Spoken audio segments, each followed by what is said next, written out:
Bom dia, meu nome é Matheus e vou falar sobre o século XV na África. Bom, as sociedades na África eram totalmente patriarcais com relações familiares. A economia geral era baseada em agricultura e pecuária com forte comércio entre diferentes tribos, tanto entre as tribos local quanto com outros continentes. No âmbito religioso, as religiões principais eram tradicionalmente africanas, além delas tinham o islamismo e o cristianismo. O cristianismo conquistou o Egito, sendo essa uma porta de entrada para o restante do continente, e os árabes trouxeram o islamismo através de invasões. O reino de Benin, na atual Nigéria, foi formado pelo povo Edo e tinha uma função como importante rota comercial. O reino de Monotapa foi construído pelo povo Shona e se localiza atualmente no planalto do Zimbábue. Era uma rota comercial entre os portugueses e os Soares. O reino de Marrocos foi formado pelos povos muçulmanos beriberi, que dominavam as rotas transsaarianas, eles dominavam as rotas dentre o deserto do Saara.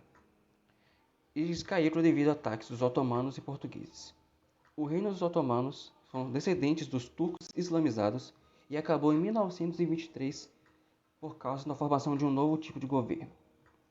E a Etiópia tinha fortes alianças com portugueses, o que deu destaque a ele, sendo, tendo seu fim no século XVI, devido a ataques de povos islamizados. Bom dia, meu nome é Kevin e eu vou falar sobre o Reino do Congo. No final do século XIV, as regiões ao norte e ao sul do rio Congo eram habitadas por diversos povos, entre eles os Bantus. O reino foi formado baseando-se na aliança entre esses povos, e sua capital era Banza-Congo. O reino era dividido em províncias, distritos e aldeias. As aldeias eram chefiadas pelas famílias mais antigas da comunidade. A hierarquia consistia no chefe da aldeia ser submetido ao chefe do distrito, que por sua vez prestava obediência ao governador da província. E a principal autoridade era o Manicongo, que era o rei a qual todos obedeciam. A economia do reino baseava-se na agricultura, na produção de ferro, na exploração de cobre e sal, na fabricação de tecidos finos, no artesanato e no comércio. Agora, falando sobre as feitorias portuguesas na África, no século XV, os portugueses intensificaram a exploração da costa atlântica africana, com o objetivo de descobrir as fontes de ouro que os mercadores muçulmanos transportavam em caravanas para o norte da África. Os portugueses também foram atacando as aldeias e capturando africanos para escravizá-los. As feitorias eram entrepostos comerciais fortificados em regiões litorâneas. No processo de expansão marítima portuguesa na costa africana, elas adquiriram grande importância militar e econômica. O seu objetivo era atrair para o litoral as atividades mercantis e controlar o comércio de mercadorias que iriam para as rotas transsaarianas.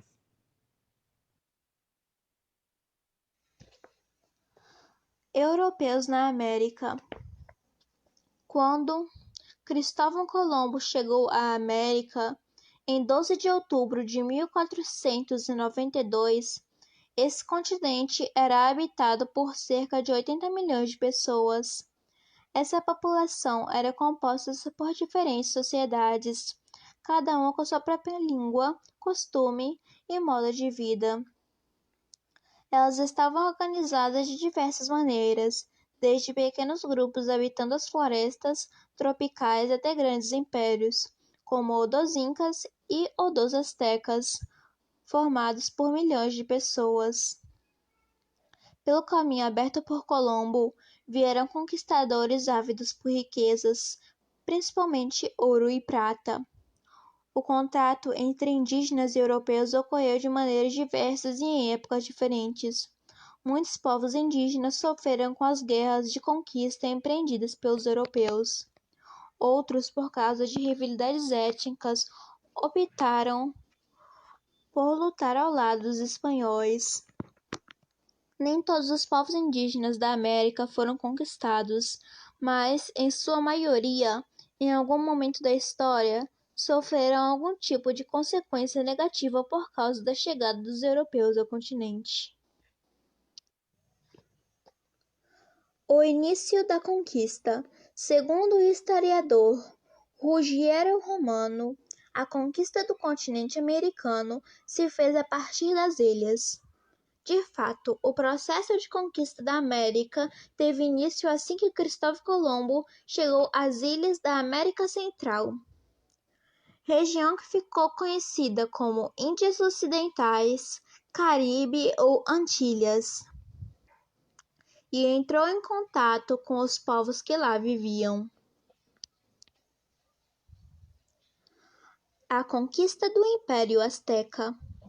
No início do século XVI, os espanhóis passaram a organizar expedições militares em direção ao interior do continente, em busca de riquezas. Uma dessas expedições foi comandada pelo adelantado espanhol Hernán Cortés. Partindo de Cuba, ele chegou ao litoral do México no começo de 1519, com 11 navios, 100 marinheiros e 600 soldados. Quando a expedição desembarcou no litoral mexicano, provocou estranheza e espanto na população. Os espanhóis eram diferentes de tudo que os indígenas já tinham visto. Assim, a chegada desses homens estranhos foi noticiada ao imperador azteca Montezuma II. Cortés tomou conhecimento do Império Azteca e rapidamente levou suas tropas em direção ao interior do México. No caminho, buscou conhecer mais a respeito dos costumes dos povos que habitavam a região, da forma de organização do império e também das inimizades dos astecas. Nesse processo, duas pessoas prestaram grande auxílio a Cortés, trabalhando como tradutores. Aguilar, um náufrago espanhol que falava a língua maia, e Malinche, uma ex-escrava asteca que sabia a língua maia e a língua asteca, o Nahuatl.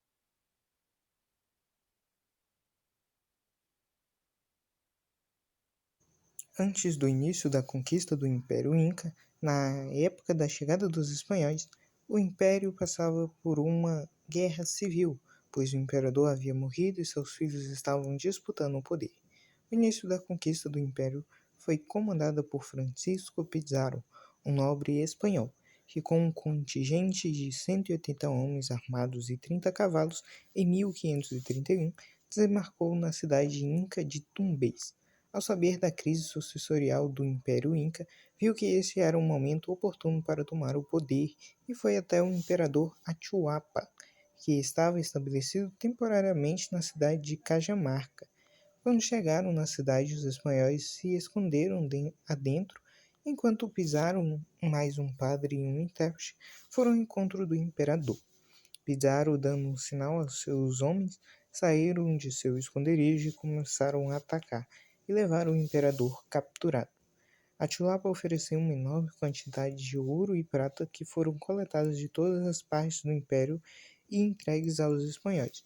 Porém, Pizarro não cumpriu com sua parte do acordo e mandou executá-lo. Depois da morte do imperador, os espanhóis conquistaram a capital, consolidando a sua conquista em 1532. O meio-irmão de Huáscar, Manco Cápac, foi deixado como imperador fantoche. Muitos incas resistiram à dominação dos espanhóis e não aceitaram passivamente. Um dos outros motivos que trouxe a resistência foi os vários crimes cometidos dos espanhóis contra as mulheres da nobreza, a qual foi motivo para o inca Manco Cápac fugir de Cusco com muitos de seus súditos em 1536. Por um ano, seu exército sitiaram a cidade, porém não conseguiram vencer os espanhóis. Cápac teve que se refugiar na floresta amazônica em Vila Cambamba, a qual ali os incas resistiram à dominação estrangeira até 1572, quando seu último imperador foi preso e executado, terminando assim a resistência inca. Alguns motivos da conquista europeia na América foram a superioridade técnica e bélica dos espanhóis, que foi um dos fatores determinantes para a conquista. Enquanto os indígenas lutavam com armas que não se compravam, os espanhóis tinham, além de espadas e armaduras, também tinham armas de fogo e canhões. Os espanhóis também contaram com a ajuda de vários povos que estavam insatisfeitos com a dominação dos astecas e incas.